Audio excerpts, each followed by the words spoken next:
Test 4. This is the IELTS listening test. You will hear a number of different recordings and you will have to answer questions on what you hear. There will be time for you to read the instructions and questions and you will have a chance to check your work. All the recordings will be played once only. The test is in 4 parts. At the end of the test, you will be given 10 minutes to transfer your answers to an answer sheet. Now turn to Part 1.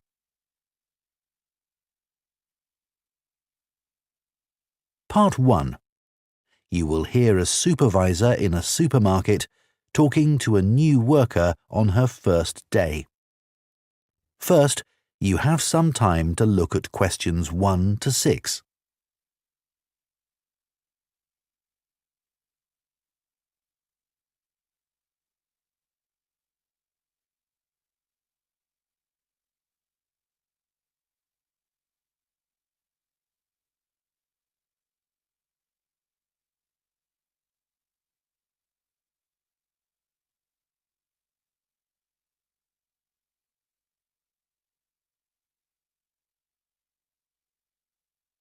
Now listen carefully and answer questions 1 to 6.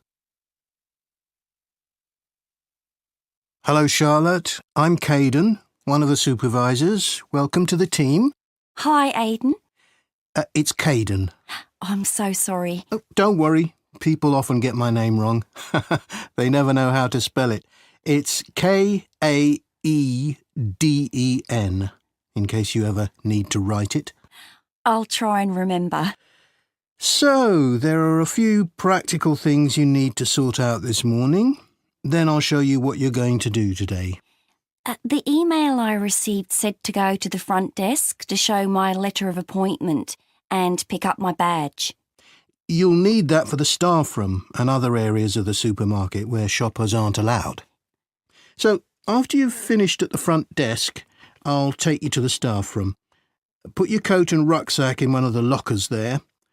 Take whichever one is free. Will I have a key? Yes, try not to lose it. At the end of the day, leave it in the door for the next person to use. Will do. You also need to go to the HR department to see Tiffany. She's really helpful.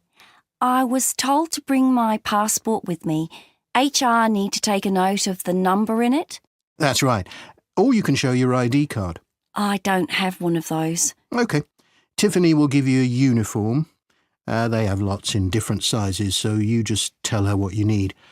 I won't come with you to HR. I've got to go and sort something else out. Problem with a bread slicer. Is the HR office near the staff room? The staff room's on the 1st floor, and HR are a couple of floors above that, on the 3rd floor. There's a staircase outside the staff room. OK. When you're finished with HR, come and find me in the bakery section of the shop. I'm looking forward to getting started. I'll just give you my phone number in case you can't find me. Have you got your phone there? Yes. OK. Ready? It's 0412 66 5903. OK. Done. Before you hear the rest of the conversation, you have some time to look at questions 7 to 10.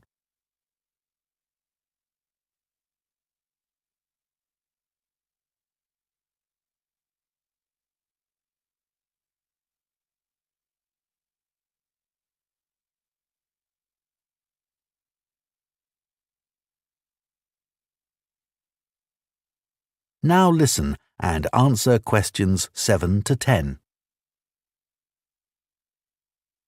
So, Charlotte, your tasks today are in the bakery section, on the sushi counter, and on the meat and fish counters.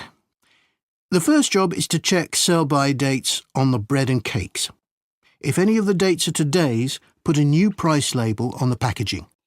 What if any of the labels are yesterday's dates or older? Do I throw those items away? Yes, but that shouldn't happen. We check the stock every day. When something needs a new price label, put a yellow one on the package, next to the original price. OK. After that, you'll go to the sushi takeaway counter. Will I be preparing boxes of food? For today, you'll just be helping the staff. Yes, of course. You'll see lots of flat cardboard boxes at one end of the counter. Beneath those is where we keep the plastic boxes. We run out of those really quickly, so you should bring more from the storeroom. Is that my only task on the sushi counter? No, you also need to clean the area where they prepare the dishes. There are cloths and bottles of spray by the sink. Oh, and please make sure you clean that too. Sure, that's important, isn't it? Absolutely, but you mustn't wash up knives. You have to do some training before you're allowed to touch sharp objects. What should I do if there are any? Ask someone to put them in the dishwasher. OK, thanks. I don't want to get anything wrong. Don't worry, you'll be fine. And I'll be around to help. Right. Finally, the meat and fish counters. You need to clean the area where staff serve customers, including wiping the weighing scales. OK. Anything else? The fish is laid on ice, but when that starts to melt, you'll need to get more from the cold room. I know the staff on the food counters wear a hat. Will that be the same for me? You won't be serving customers directly, so no. But make sure you put on thermal gloves when you take anything out of the cold room. The temperature's low enough in there to get frostbite from touching things. Understood. That is the end of Part 1. You now have 1 minute to check your answers to Part 1.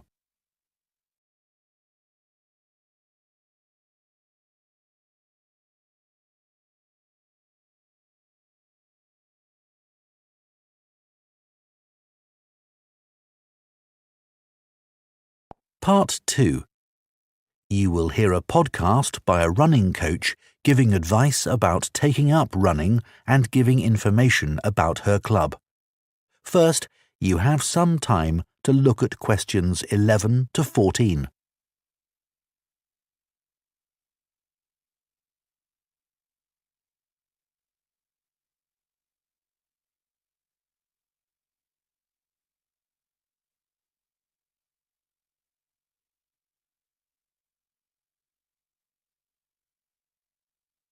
Now listen carefully and answer questions 11 to 14. My name's Liz Fuller and I'm a running coach with Compton Park Runners Club. Welcome to my podcast. If you're thinking about taking up running, I'm here to help. There are many training programs available online which aim to help people build up to running 5 kilometres. Some of them are great, and thousands of people of all ages are taking part in 5-kilometre races across the country as a result. People like them because they're easy to follow and don't push them too hard. However, they don't work for everyone, especially if you suffer from something like a heart condition or asthma, because they're aimed at people with average fitness and running ability. Another thing is that everyone is different. And if you have any specific questions related to your needs, there's no one to provide any answers. I have a couple of simple tips I always give to new runners. I expect you've been told to run very slowly until your fitness increases. Well, I find that can prevent progress. You should run at a speed that feels comfortable, but time yourself and try to run a bit faster each time. Listening to music can be very helpful. It takes your mind off things and helps your body get into a rhythm. I'd say that is better than running with a friend, especially as most people are competitive, and that's not what you want when you're just starting. I don't think the time of day is especially important. Some people are better in the evening, while others are morning people. But you need to be consistent, so aim to train regularly. Twice a week is enough to begin with.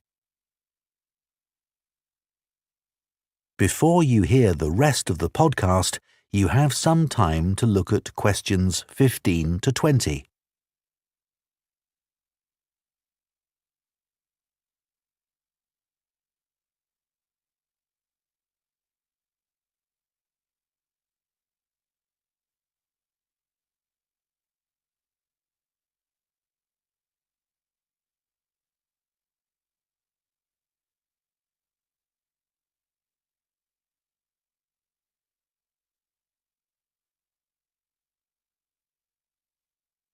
Now listen and answer questions 15 to 20.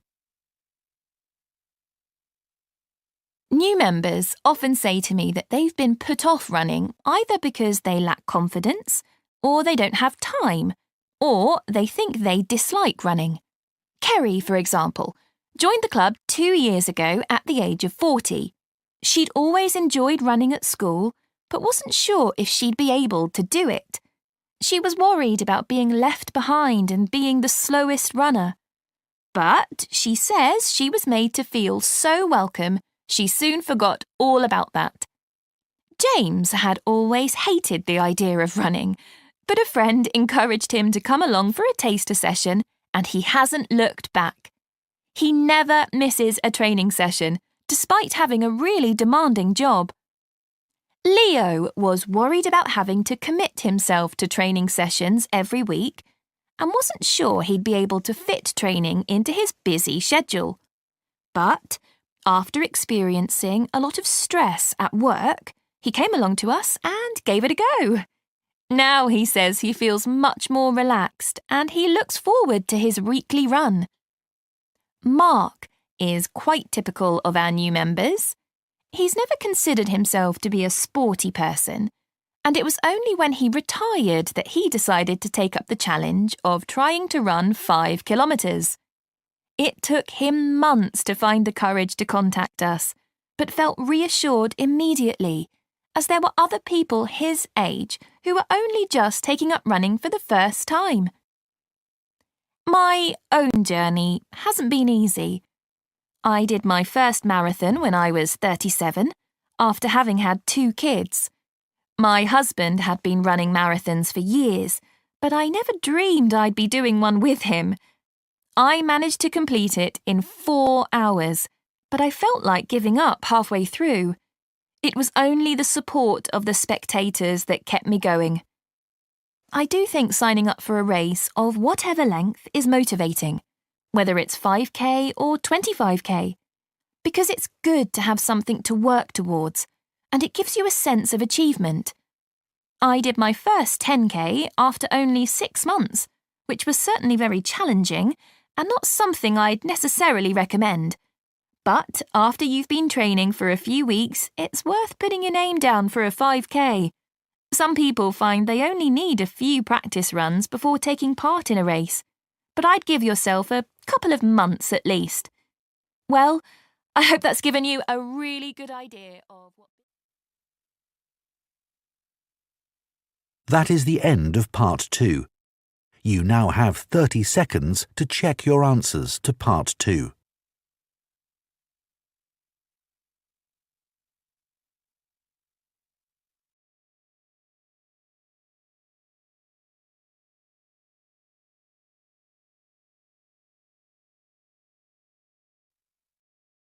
Part 3. You will hear 2 students called Jane and Kieran talking about books. First, you have some time to look at questions 21 to 25.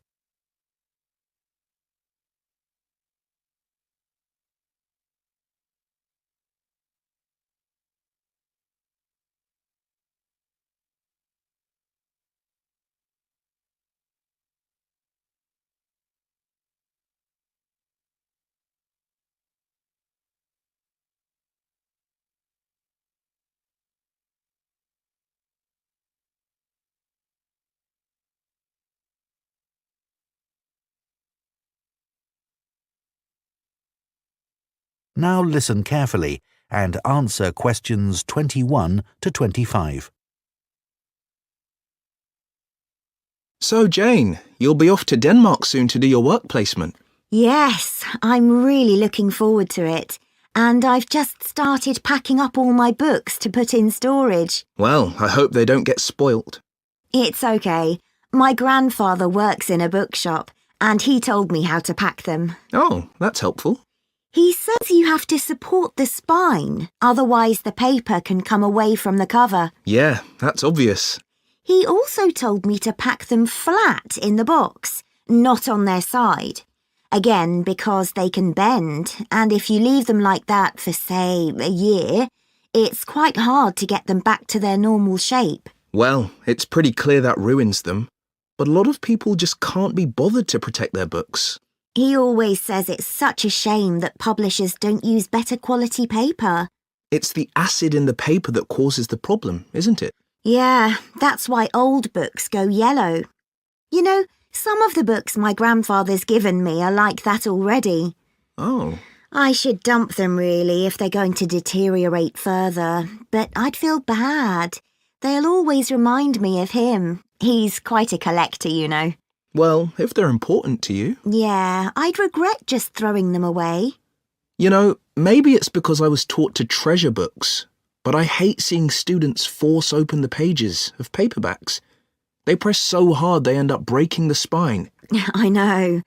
But unfortunately, paperbacks aren't designed to last a long time, and people know that.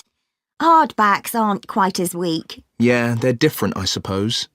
But I still don't think people value hardbacks like they used to. Well, they aren't decorative, are they, like other objects?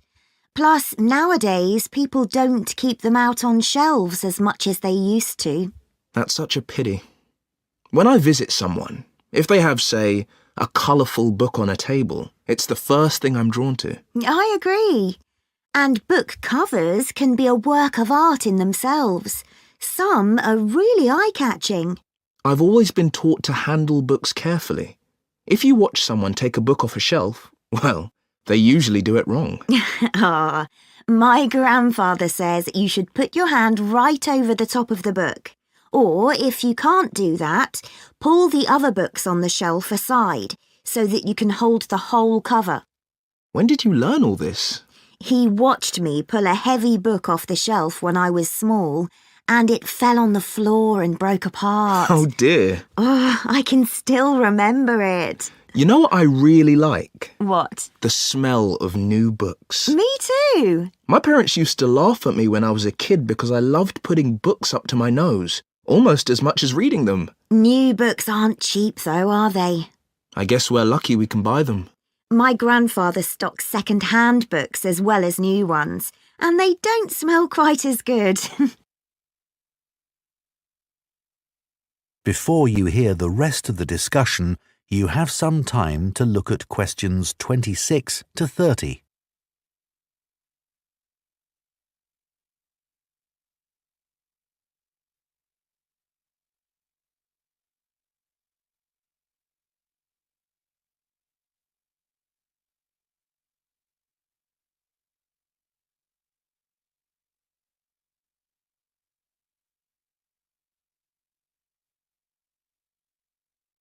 Now listen and answer questions 26 to 30.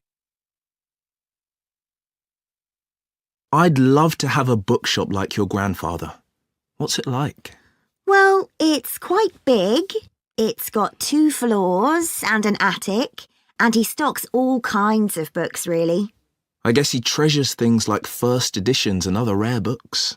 Yeah, you might think he'd keep those in the attic or somewhere. So they'd be hidden? Yeah, but he likes people to know that he has them. So he puts them out in the shop, but makes sure you need a ladder to get them. Right, that would prevent any thefts. Uh-huh. Does he stock books for children? He does. He particularly likes to encourage kids to read. He always says that he used to sit under the stairs as a child with a pile of books and read them all. Is that where he keeps them then? Not exactly. He's got a dedicated area on the ground floor with cushions, so that parents can enter with their toddlers, go there and spend some time reading to them. Oh, cool. And then there's a place for pushchairs by the front door, and a cafe if anyone needs refreshments. That's good to know. As I said, it's a big shop, and there's a storage area out the back as well. Oh, what does he keep there? Books he wants to throw away? He hardly ever throws anything away. He just leaves unwanted books by the front door for customers to take. Well, that's very nice. Yeah. And books people or institutions have requested, they all go at the far end. Oh. He thinks it's best to keep these out of the main shopping area as they're boxed and new. Did you get your course books from him? Naturally. He stocks books for a lot of the colleges. He used to keep these books on the first floor, but now there's a new university in my hometown. He's moved them downstairs to attract the students. They're actually part of the coffee shop, on low shelves all around it. Pretty central then. You'll have to take me there sometime.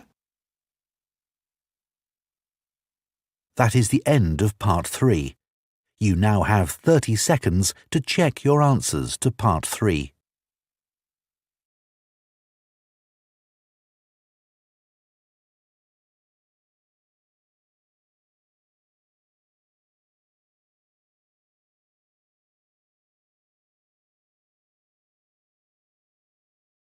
Part 4. You will hear part of an environmental studies lecture on tree planting. First, you have some time to look at questions 31 to 40.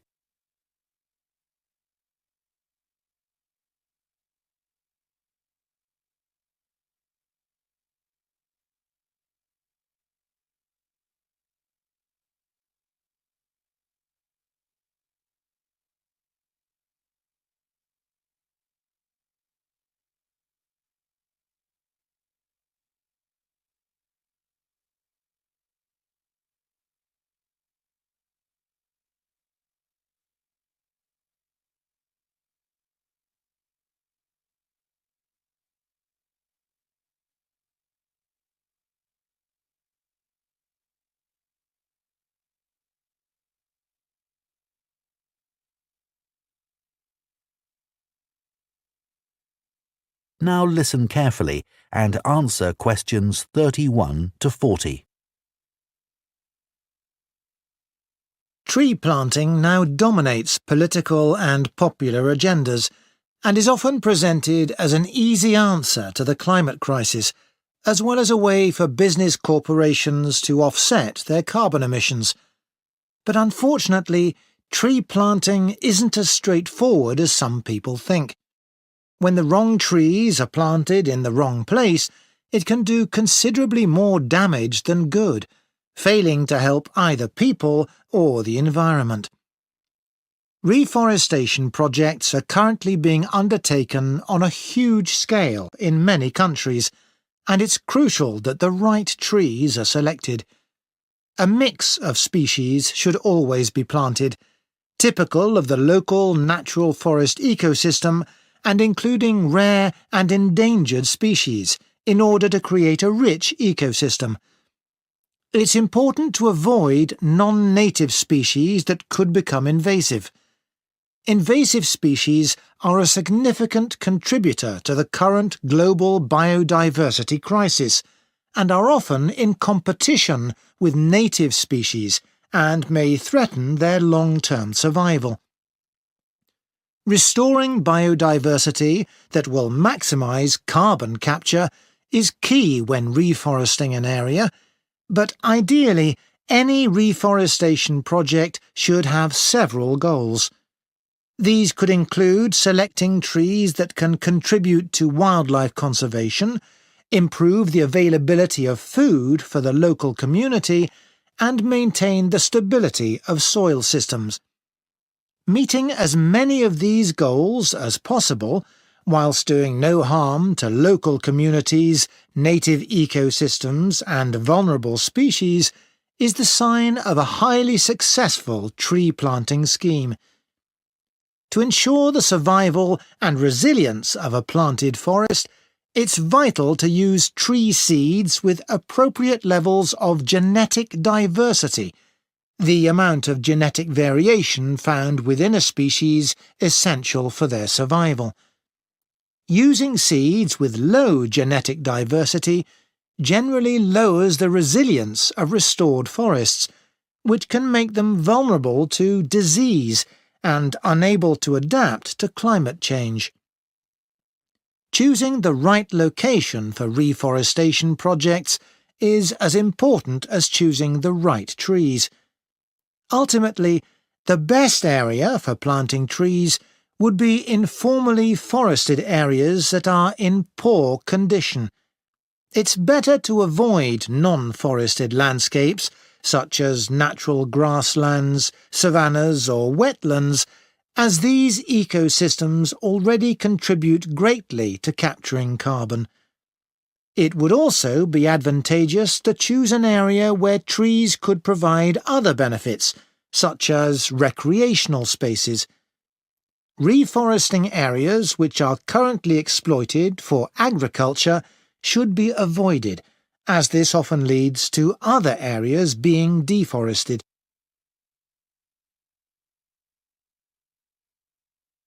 Large-scale reforestation projects require careful planning. Making the right decisions about where to plant trees depends on having the right information. Having detailed and up-to-date maps identifying high-priority areas for intervention is essential.